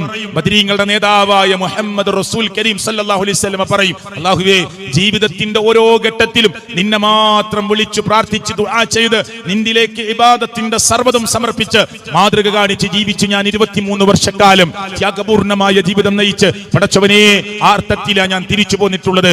ഞാൻ എന്നോട് ദുആ ചെയ്യാൻ പറഞ്ഞിട്ടില്ല നാദാ, എനിക്കറിയില്ല റബ്ബേ എന്ന് പറഞ്ഞ് നാളെ പരലോകത്തുനിന്ന് വയൗമൽ ഖിയാമ, ഖിയാമത്തു നാളിൽ യക്ഫുറൂന ബിശിർകികും, നിങ്ങൾ ചെയ്ത ശിർക്കിനെ അവർ നിഷേധിക്കുമെന്ന് ഖുർആനാണ് പറയുന്നത്. പോരാ, അല്ലാഹ് പറഞ്ഞു, ഇത്രയും നിങ്ങൾക്ക് വിശദീകരിച്ചു തന്നിട്ടും ഈ ശിർക്ക് ചെയ്യാനാണ് നിങ്ങൾ തീരുമാനിക്കുന്നതെങ്കിൽ ഇന്നല്ലാഹ ലാ യഗ്ഫിറു അൻ യുശ്റക ബിഹി വയഗ്ഫിറു മാ ദൂന ദാലിക ലിമൻ യശാ, അത് റബ്ബ് പൊറുക്കാത്ത പാപമാണ്, അത് റബ്ബ് പൊറുക്കാത്ത പാപ. അല്ലാഹ് നമ്മളോട് ഒരു ഇബാദത്ത് ചെയ്യാൻ പറഞ്ഞപ്പോ പൈസ ചെയ്യാൻ പറഞ്ഞിട്ടില്ല. ഉണ്ടോ? കഠിനാധ്വാനം ചെയ്ത് നിങ്ങൾ ഉണ്ടാക്കുന്ന പണം എന്നെ ആരാധിക്കുന്നതിന് വേണ്ടി ഇന്ന ആ സ്ഥലത്ത് എറിയണമെന്ന് പറഞ്ഞൊരു ആരാധന ഇസ്ലാമിലുണ്ടോ? രൂപം ഉണ്ടാക്കാൻ പറഞ്ഞിട്ടുണ്ടോ? ഇല്ല, അതിന് പൈസ പറഞ്ഞിട്ടില്ല. ഉണ്ടാക്കാൻ പാടില്ല എന്നാ പറഞ്ഞത്. രൂപം ഏതെങ്കിലും അർത്ഥത്തിൽ മുസ്ലിങ്ങൾ ആരെങ്കിലും ലോകത്ത് എവിടെയെങ്കിലും ഒരു പ്രതിമ ഉണ്ടാക്കിയോ? ഉണ്ടാക്കില്ല. എന്താ കാരണം? പാടില്ല എന്നാ ദീന് പറഞ്ഞത്. നമ്മൾ ആരെങ്കിലും ലോകത്തിന്റെ റബ്ബിനെ കണ്ടോ? കണ്ടിട്ടില്ല. പക്ഷേ അവന്റെ ദൃഷ്ടാന്തങ്ങൾ ഏറെ കണ്ണിനും കാതിനും കേൾക്കാനും കാണാനും കൽബിന് ആസ്വദിക്കാനും പറ്റുന്ന വിധത്തിൽ ഇതായി പ്രപഞ്ചം മുഴുക്കെ നിലകൊള്ളുകയാണ്. വാരി വിതറിയ മിന്നാമിനുങ്ങളെ പോലെ വെട്ടിത്തിളങ്ങി നിൽക്കുന്ന വലിയ വലിയ നക്ഷത്രങ്ങള്. സൂര്യനൊരു നക്ഷത്രമാണെങ്കിൽ 13.5 ലക്ഷം ഭൂമി കൊണ്ടുപോയി വെക്കാൻ സൂര്യനിൽ മാത്രം സ്ഥലമുണ്ട് എന്ന് സയൻസ് ലോകത്തോട് വിളിച്ചു പറയുമ്പോ, അല്ലാഹുവേ, നീ എത്ര പരിശുദ്ധനാ, സുബ്ഹാനക്, നീ എത്ര പരിശുദ്ധനാണെന്ന് മുസ്ലിങ്ങൾ പറയും. സയൻസ് ഭൂമി ആ സാങ്കല്പിക അച്ചുതണ്ടിൽ ഇങ്ങനെ അതിവേഗതയിൽ കറങ്ങുകയാണ് എന്ന് പറയുമ്പോൾ നമുക്ക് വണ്ടി ഓടിക്കാൻ, നമുക്ക് സഞ്ചരിക്കാൻ, നമുക്ക് ഉറങ്ങാൻ, നമുക്ക് കൃഷി ചെയ്യാൻ പറ്റിയ വിധത്തിൽ ഇതിങ്ങനെ വിധാനിച്ചു തന്ന റബ്ബിനെ നമ്മൾ മഹത്വപ്പെടുത്തും. അല്ലാഹു അക്ബർ, റബ്ബേ നീയാണ് ഏറ്റവും വലിയവൻ. സുബ്ഹാനല്ലാഹ്, അൽഹംദുലില്ലാഹ്, സുബ്ഹാനല്ലാഹി വബിഹംദിഹി സുബ്ഹാനല്ലാഹിൽ അലീം. നമ്മൾ റബ്ബിനെ ദിക്ർ ചൊല്ലിക്കൊണ്ടിരിക്കുകയാണ്. അല്ലാഹുവിൻ്റെതാണ് ഈ ഭൂമി, അവൻ്റെതാണ് ഈ ആകാശം, അവൻ്റെതാ ഇതിന് രണ്ടിനും ഇടയിലുള്ളതെല്ലാം എന്ന നിലക്ക് മനസ്സിലാക്കിക്കൊണ്ട് ഞാനും നിങ്ങളും ആ അർത്ഥത്തിലാണ് റബ്ബിനെ സ്തുതിച്ചുകൊണ്ടിരിക്കുന്നത്. ഇനിയും നിങ്ങൾക്ക് മനസ്സിലായിട്ടില്ലേ? അല്ലാഹു തആല വീണ്ടും വിശദീകരിച്ചു തരികയാണ്. ലഹു ദഅവത്തുൽ ഹഖ്, യഥാർത്ഥ ദുആ അവനുള്ളതാണ്, പ്രാർത്ഥന അവനുള്ളതാണ്. വല്ലദീന യദ്ഊന മിൻ ദൂനിഹി, അവന് പുറമെ, അല്ലാഹുവിന് പുറമെ ആരൊക്കെ ഏതൊക്കെ ആളുകൾ വിളിച്ചു തേടുന്നുണ്ടോ, പ്രാർത്ഥിക്കുന്നുണ്ടോ, ദുആ ചെയ്യുന്നുണ്ടോ, അല്ലാഹു പറയാ ലാ യസ്തജീബൂന ലഹും ബിശൈഇൻ ഇല്ലാ കബാസിതി കഫൈഹി ഇലൽ മാഹ് ലിയബ്ലുഗ ഫഹ് വമാ ഹുവ ബിബാലിഗിഹി വമാ ദുആഉൽ കാഫിരീന ഇല്ലാ ഫീ ളലാൽ. എത്ര ക്ലിയർ ആണ് പ്രിയപ്പെട്ടവരെ. റബ്ബല്ലാത്ത ആളുകളോട് ദുആ നടത്തുന്നതിനെ കുറിച്ച് ഞാനല്ല, ഏതെങ്കിലും ഇസ്ലാമിക പ്രഭാഷണങ്ങളിൽ പറയുകയല്ല. അല്ലാഹു പറയാ റബ്ബല്ലാത്ത ആളുകളോട്, ഒരിക്കലും ഉത്തരം തരാത്ത ആളുകളോട് ദുആ ചെയ്യുന്നവരുടെ ഉപമ ഏതുപോലെയാണ്? വെള്ളമുള്ള സ്ഥലത്തേക്ക് കൈനീട്ടിയവനെ പോലെയാണ്. ഒരു കിണറിൽ വെള്ളമുണ്ട്, വലിയ താഴ്ചയുള്ള ഒരു കുളത്തിൽ വെള്ളമുണ്ട്. ആ കുളത്തിന്റെ കരയിൽ, കിണറിന്റെ കരയിൽ ചെന്നിട്ട് കൈ ഇങ്ങനെ നീട്ടിയിട്ട് വെള്ളം വായിലെത്താൻ ആഗ്രഹിച്ചവനെ പോലെയാണ് അവൻ. അല്ലാഹു പറയാ ഇല്ല കബാസിതി കഫൈഹി ഇലൽ മാ, വെള്ളത്തിലേക്ക് കൈ നീട്ടിയവനെ പോലെയാണ്. എന്തിനാ നീട്ടിയത്? ലിയബ്ലുഗ ഫാ, അവന്റെ വായിൽ വെള്ളമെത്താനാണ്. അല്ലാഹു പറയാ വമാ ഹുവ ബിബാലിഗിഹി, അവന്റെ വായിൽ വെള്ളമെത്തുകയില്ല. നമ്മളല്ല പറയുന്നത്, അല്ലാഹുവാണ്. മുസ്ലിങ്ങളെ ഞാൻ സ്പെസിഫൈ ചെയ്തിട്ട് മുസ്ലിങ്ങളെ വിളിക്കുക. മുസ്ലിങ്ങളെ ഏത് സംഘത്തിലാവട്ടെ, ഏത് സംഘടനയിലാവട്ടെ, ശരിക്ക് ശ്രദ്ധിച്ചോ, പരലോകത്തിന്റെ കാര്യമാണ് ഇത്. പരലോകത്തിന്റെ കാര്യമാണ് ഇത്. ഗുണകാംക്ഷയാണ് ഇത്, നസീഹത്താണ് ഇത്, നാളെയുടെ രക്ഷയ്ക്ക് വേണ്ടിയുള്ളതാണ്. ഞങ്ങളൊരു രാഷ്ട്രീയ പ്രസ്ഥാനത്തിന്റെ പതാക ഉയർത്തിയിട്ടില്ല. ഇത്ര ആളുകൾ ഞങ്ങളുടെ പ്രസ്ഥാനത്തിൽ മെമ്പർമാരാവണമെന്ന് ഞങ്ങൾ എവിടെയും പറയാറില്ല. ആര് മെമ്പറാവട്ടെ, മെമ്പറാവാതിരിക്കട്ടെ, അത് ചർച്ചാ വിഷയമേ അല്ല. ഞങ്ങൾക്ക് ഇത്ര ആൾബലമുണ്ടെന്ന് കാണിക്കാനുള്ള പ്രോഗ്രാമുകൾ എവിടെയും ഞങ്ങൾ സംഘടിപ്പിക്കാറില്ല. അതിനൊന്നുമല്ല ഈ പറയുന്നത്. ഇത് ചിന്താശക്തിയുള്ളവരുടെ ഹൃദയത്തിനുള്ളിലേക്ക്, നിങ്ങൾ കേട്ട കർണപുടങ്ങളിലൂടെ, നിങ്ങളുടെ തലച്ചോറിലേക്ക്, വാരിയെല്ലുകൾ കൊണ്ട് മൂടപ്പെട്ടിരിക്കുന്ന കൽബിനുള്ളിലേക്ക് ഇറക്കി വെച്ചിട്ട് ചിന്തിച്ചോ. അള്ളാഹുവിന്റെ വാക്കാണിത്. കൈ നീട്ടിയവനെ പോലെയാണ് വെള്ളത്തിലേക്ക് എത്താത്ത, കൈയെത്താത്ത വെള്ളത്തിലേക്ക് കൈ നീട്ടിയിട്ട് വെള്ളം വായിലെത്തണമെന്ന് കൊതിച്ചവനെ പോലെയാണ് സർവശക്തനായ റബ്ബിനോടല്ലാതെ ദുആ ചെയ്യുന്നവരുടെ ഉപമ എന്ന് പരിശുദ്ധ ഖുർആൻ ഓർമ്മപ്പെടുത്തുകയാണ്. ഇനി കേട്ടോ, ഇനിയും മനസ്സിലാവാത്തവർക്ക് വേണ്ടി പറയാം. ബേക്കൽ എന്നല്ല, കേരളത്തിന്റെ മുക്കുമൂലകളിൽ, ഗ്രാമഗ്രാമാന്തരങ്ങളിൽ, കോർണറുകളിൽ ചെന്ന് ചോദിച്ചാൽ നമ്മുടെ ഉമ്മമാരും വാപ്പമാരും പറയുന്ന മറുപടിയുണ്ട്. ദാ നിങ്ങൾ ഈ പറയുന്നതൊക്കെ ശരി തന്നെയാണ്. അപ്പൊ ഞങ്ങളുടെ വല്ലിപ്പമാർക്കറിയില്ലേ, ഞങ്ങളുടെ കാരണവന്മാർക്കറിയില്ലേ, വലിയ വലിയ ദർസിലോതി പഠിച്ച വലിയ അറിയപ്പെട്ട പണ്ഡിതന്മാർക്കറിയില്ലേ? അവരുടെ കാര്യത്തിലൊന്നും നമ്മൾ തർക്കിക്കാനില്ല. ഇതേ ചോദ്യ ഫിറഔൻ ആരോട് ചോദിച്ചത്? മൂസാ നബി അലൈഹി സ്വലാത്തു വസ്സലാമിനോട് ചോദിച്ചത്. ഓ, അപ്പൊ മൂസ, നിങ്ങൾ പറയുന്നതാണ് ശരിയെങ്കിൽ ഫമാ ബാലുൽ ഖുറൂനിൽ ഊലാ, കഴിഞ്ഞുപോയ നൂറ്റാണ്ടിൽ ഞങ്ങളുടെ കൂട്ടത്തിൽ നിന്ന് മരണപ്പെട്ടു പോയ ഞങ്ങളുടെ കാരണവന്മാരുടെ അവസ്ഥ എന്താണ്? മൂസാ നബി എന്താ പറഞ്ഞത്? എന്നാ അതിലൊരു സംവാദം നടത്താം, കഴിഞ്ഞവരെ കുറിച്ചൊരു സംവാദം നടത്താനാണോ പറഞ്ഞത്? അല്ല. മൂസാ നബി വേഗം ഒഴിഞ്ഞു മാറി. അതിൽ നമ്മൾ വിഷയാക്കണ്ട, നമ്മൾ അതിന്റെ പേരിൽ തർക്കിക്കണ്ട. നമ്മളിപ്പോ ജീവിച്ചിരിക്കുന്നവരല്ലേ, നമുക്ക് നമ്മളെ കാര്യം നോക്കാം. മരിച്ചവരെ കുറിച്ച് നമ്മൾ തർക്കിച്ച് വെറുതെ സമയം കളയേണ്ട ആവശ്യമില്ല. ഉടനെ മറുപടി കൊടുത്തു മൂസാ നബി അലൈഹി സ്വലാത്തു വസ്സലാം. ഖാല ഇൽമുഹാ ഇൻദ റബ്ബി, അവരെ കുറിച്ചുള്ള അറിവ് അള്ളാഹിന്റെ അടുക്കലുണ്ട്. അള്ളാഹ്ക്ക് പിഴക്കൂല, അള്ളാഹ്ക്ക് മറക്കൂല. അതുകൊണ്ട് നമ്മൾ കഴിഞ്ഞു പോയവരെ കുറിച്ച് ചിന്തിച്ചിട്ട് കാര്യമില്ല. എന്റെ വാപ്പാക്ക് പിഴച്ചു എന്നുള്ളത് കൊണ്ട് ഞാനും പിഴക്കണോ? വേണോ? എന്റെ ഉമ്മാക്ക് പിഴച്ചു എന്നതുകൊണ്ട് ഒരു മോനും മോളും പിഴക്കണോ? വേണ്ട. മക്കള് പിഴച്ചു എന്നുള്ളത് കൊണ്ട് മാതാപിതാക്കൾ പിഴക്കണോ? ഇല്ല പ്രിയപ്പെട്ടവരെ. അങ്ങനെയാണെങ്കിൽ ഇബ്രാഹിം നബി അലൈഹി സ്വലാത്തു വസ്സലാമിന്റെ വാപ്പ ബിംബമുണ്ടാക്കി കച്ചവടം ചെയ്യുന്ന ആളാ. എന്നിട്ട് മോനോ ഇബ്രാഹിം നബി അലൈഹി സ്വലാത്തു വസ്സലാം അതിനെ ശക്തമായി എതിർത്തു വാപ്പയോട് സംവാദം നടത്തിയിട്ടില്ലേ കൂട്ടരെ? ഖുർആനിൽ പരിചയപ്പെടുത്തിയ രണ്ട് നബിമാർ, നൂഹ് നബി അലൈഹി സ്വലാത്തു വസ്സലാം ആദ്യത്തെ റസൂല, ലൂത്ത് അലൈഹി സ്വലാത്തു വസ്സലാം. ഖുർആൻ പറഞ്ഞതോ ഇംറഅത്തു ലൂത്ത് നബിയുടെ ഭാര്യ, അതുപോലെ നൂഹ് നബിയുടെ ഭാര്യ, രണ്ടുപേരും പിഴച്ചവരുടെ കൂട്ടത്തിലാണെന്നും നരകത്തിലാണെന്നും ആശങ്കകൾക്കിടമില്ലാതെ പറയുന്നുണ്ട്. നൂഹ് നബിയുടെ മോനെ കുറിച്ച് എന്താ ഖുർആൻ പറഞ്ഞത്? താങ്കൾ വിഷമിക്കേണ്ട, അവന്റെ വിഷയത്തിൽ താങ്കളുടെ കുടുംബത്തിലെ പെട്ടവനല്ല എന്ന് പറഞ്ഞിട്ടില്ലേ? ഇല്ലേ കൂട്ടരെ? ഒരു നബിയുടെ ഭാര്യക്ക് പോലും നബിയുടെ ഭാര്യയായിട്ട് പോലും നാളെ പരലോകത്ത് രക്ഷപ്പെടാൻ കഴിയില്ലെങ്കിൽ നമ്മുടെ വല്ലിപ്പമാരെ കുറിച്ച്, കാരണവന്മാരെ കുറിച്ച്, കഴിഞ്ഞുപോയ ഏതെങ്കിലും ഒരു വ്യക്തിയെ കുറിച്ച് ചർച്ച ചെയ്ത് സമയം കളഞ്ഞിട്ട് എന്ത് കാര്യമാണ് പ്രിയപ്പെട്ടവരെ? ഇല്ല. ഈ ന്യായങ്ങളാണ്, ഇനി ഞാൻ പറയുന്ന 3 ന്യായങ്ങളാണ് ഇതാ മുസ്ലിം ഉമ്മത്ത് എന്ന് അവകാശപ്പെടുന്ന പാവപ്പെട്ട ഉമ്മമാർ, ഉപ്പമാർ ലോകത്തിന്റെ മുമ്പിൽ വിളിച്ചു പറഞ്ഞുകൊണ്ടിരിക്കുന്നത്. മഖബറുകളിലേക്ക് പോയാൽ സബാദ് സലഫി പറഞ്ഞില്ലേ, ഇവിടെ ഖബറുകൾ കെട്ടിപ്പൊക്കിയ ഖബറുകൾ കെട്ടിപ്പൊക്കാൻ പാടില്ല. ഖബറുകൾ കെട്ടിപ്പൊക്കുന്ന ശിർക്കല്ല, ഖബറുകൾ കെട്ടിപ്പൊക്കുന്നത് ഹറാമാണ്. ഖബറുകൾ സാധാരണ ഖബറുകളാക്കി വെക്കണം. മുത്തുനബിയുടെ ഖബർ പോലും സഹാബി പറഞ്ഞു, കണ്ട സഹാബികൾ പറഞ്ഞു, നമ്മളാരും നബിയുടെ ഖബർ കണ്ടിട്ടില്ല, കണ്ടവർ പറഞ്ഞു, അവർ എഴുതി വെച്ചു, റുഫിഅ ഖബറുഹു, നബി സല്ലല്ലാഹു അലൈഹി വസല്ലം ഖബർ ഉയർത്തപ്പെട്ടിട്ടുണ്ട്, മിനൽ അർളി, ഭൂമിയിൽ നിന്ന്, നഹ്വം മിൻ ശിബർ, ഒരു ചാണോളം. തർക്കമുണ്ടോ മുസ്ലിങ്ങളെ? തർക്കമുണ്ടോ? ഫറുദ്ദൂഹു ഇലല്ലാഹ്, അല്ലാഹുവിലേക്ക് മടക്കൂ, വറസൂൽ, മുത്തുനബിയിലേക്ക് മടക്കൂ, ഹദീസിലേക്ക് മടങ്ങൂ. അപ്പൊ വിഷയം മനസ്സിലാകും. വേറെ കുറെ തർക്കിക്കേണ്ട ആവശ്യമില്ല. എങ്ങനെ? ഈ വിഷയം മുത്തുനബിയുടെ ഖബർ പോലും ഒരു ചാൺ ഉയരമേ ഉള്ളൂ. നമ്മളാരും കണ്ടിട്ടില്ല. ഞാൻ എത്രയോ തവണ പരിസരത്ത് പോയിട്ടുണ്ട്. ഇതിൽ എന്നെക്കാൾ പോയവരുണ്ടാകാം. ആരും കാണുന്ന നിലയിലല്ല. 3 മതിൽക്കെട്ടുകൾക്കുള്ളിലാണ് മുത്ത് റസൂൽ സല്ലല്ലാഹു അലൈഹി വസല്ലമയുടെ ഖബർ കിടക്കുന്നത്. അത് സഹാബി പറഞ്ഞു, റുഫിഅ ഖബറുഹു, മുത്തുനബിയുടെ ഖബർ ഉയർത്തപ്പെട്ടിട്ടുണ്ട്, മിനൽ അർളി, ഭൂമിയിൽ നിന്ന്, നഹ്വം മിൻ ശിബർ, ഒരു ചാണോളമേ ഉയർത്തിയിട്ടുള്ളൂ. ആരുടെ ഖബർ? റസൂൽ സല്ലല്ലാഹു അലൈഹി വസല്ലമയുടെ ഖബർ എന്നാണ് അല്ലാഹുവിന്റെ പ്രവാചകന്റെ കൂടെ ജീവിച്ച സ്വഹാബത്ത് കിതാബുകളിൽ എഴുതി വെച്ചിട്ടുള്ളത്. എന്നാലും കെട്ടിപ്പൊക്കിയ ഖബറുകൾ ഉണ്ടാക്കി ഖബറിന്റെ മുന്നിൽ ചെന്ന് നിൽക്കുന്ന പാവപ്പെട്ട ഉമ്മമാർ, കൊണ്ടെത്തിക്കുന്ന പണ്ഡിതന്മാർ ആ ഖബറാളിയോട് കരഞ്ഞു പറയുമ്പോ അവരുടെ മുന്നിൽ ചെന്ന് വിങ്ങി പൊട്ടി കണ്ണുനീരുകൾ ഒലിച്ച് അവിടെ വിരിച്ചിരിക്കുന്ന പച്ചപ്പുതപ്പിന്റെ മുകളിൽ കൈവച്ച്, മൂടിക്കെട്ടിയിരിക്കുന്ന ജാറത്തിന്റെ മുകളിൽ കൈവച്ചുകൊണ്ട് വിങ്ങി കരഞ്ഞ് ഖബറാളികളോട് പറയുന്ന മുസ്ലിം ഉമ്മത്തിൽപ്പെട്ടവരോട് നിങ്ങളൊന്ന് ചോദിച്ചു നോക്കൂ, ഈ ഖബറിൽ കിടക്കുന്നവർ അല്ലാഹുവാണോ? അവർ പറയും, അല്ല, ഒരിക്കലുമല്ല. പിന്നെന്താ പറയാ? ഇത് ഞങ്ങൾക്കറിയുന്ന വലിയൊരു മഹാനാണ്. ആ മഹാനോട് ഞങ്ങളുടെ വിഷമം പറഞ്ഞാൽ ഈ വിഷമം റബ്ബിനോട് ആ മഹാൻ പറയും. ഈ മഹാന്റെ മുമ്പിൽ ഞങ്ങൾ ചെന്ന് പറഞ്ഞാൽ ഈ മഹാൻ നാളെ ഞങ്ങൾക്ക് വേണ്ടി ശുപാർശ ചെയ്യും. ഈ മഹാന്റെ അടുത്ത് വരുന്നത്, ഞങ്ങളുടെ വാപ്പയും വല്ലിപ്പയും ഒക്കെ വരുന്നത് ഞങ്ങൾ കണ്ടിട്ടുണ്ട്. ഇതാ നാടന്മാരായ മനുഷ്യന്മാര് പറയാ. ഇനി ഖുർആൻ അതിന് മറുപടി പറയുന്നത് നിങ്ങൾ ശ്രദ്ധിച്ചോ? പരിശുദ്ധ ഖുർആനിലെ 39-ാം അധ്യായം സൂറത്ത് സുമറിലെ 3-ാമത്തെ വചനത്തിൽ പറയുകയാണ്, മാ നഅ്ബുദുഹും ഇല്ലാ ലിയുഖർരിബുനാ ഇലല്ലാഹി സുൽഫാ, അല്ലാഹുവിലേക്ക് ഞങ്ങൾ ഒരു അടുപ്പം അടുപ്പിക്കുന്നതിന് വേണ്ടിയല്ലാതെ ഞങ്ങൾ ഇവരെ ആരാധിച്ചിട്ടില്ല. അന്ന് പറഞ്ഞതാ, അന്ന് നബിമാരോട് പറഞ്ഞത് ആളുകളെ ഇന്നും അത് തന്നെ പറയുന്നു. ഞങ്ങൾ ഇവരുടെ അടുത്ത് പോകുന്നത്, ഇവരോട് സങ്കടം പറയുന്നത്, ഇവരോട് വിഷമം പറയുന്നത് റബ്ബിലേക്ക് ഞങ്ങൾ അടുപ്പിക്കാനാണ്. ഇത് പറയരുത് എന്നാണ് ഖുർആൻ പറയുന്നത്. 39-ാം സൂറത്ത് സുമറിലെ 3-ാമത്തെ ആയത്ത്, 10-ാമത്തെ ആയത്ത് സൂറത്ത് യൂനിസിലെ 18-ാമത്തെ ആയത്തിൽ അല്ലാഹു പറയാ, അന്നത്തെ കാലത്തെ മനുഷ്യർ പറഞ്ഞത്, ഹൗലാഇ ശുഫാഉനാ ഇൻദല്ലാഹ്, അല്ലാഹുവിന്റെ അടുക്കൽ ഞങ്ങൾക്ക് വേണ്ടി ഇവർ ശുപാർശ ചെയ്യും. എന്താ പറഞ്ഞത്? അല്ലാഹുവിന്റെ അടുക്കൽ ഞങ്ങൾക്ക് വേണ്ടി ഇവർ ശുപാർശ ചെയ്യും. ഇന്നും അതല്ലേ പറയുന്നത്? ഇത് ഖുർആൻ പറഞ്ഞതാ? ഖുർആൻ ഇന്ന് ഇറങ്ങിയതാണോ? 1400 വർഷങ്ങൾ പിന്നിട്ടിട്ടില്ലേ? ഖുർആനിൽ ഇത് പറയുന്നത്. ഇത് പറയരുത് എന്നാ ഖുർആൻ പറയുന്നത്. 3-ാമത്തെ ന്യായം പരിശുദ്ധ ഖുർആനിലെ സൂറത്ത് ശുഅറാ അതിന്റെ 70 മുതൽ 74 വരെയുള്ള വചനങ്ങളിൽ പറയുകയാണ്, നിങ്ങൾ ഇവരോട് ദുആ ചെയ്താൽ അവർ കേൾക്കുമോ?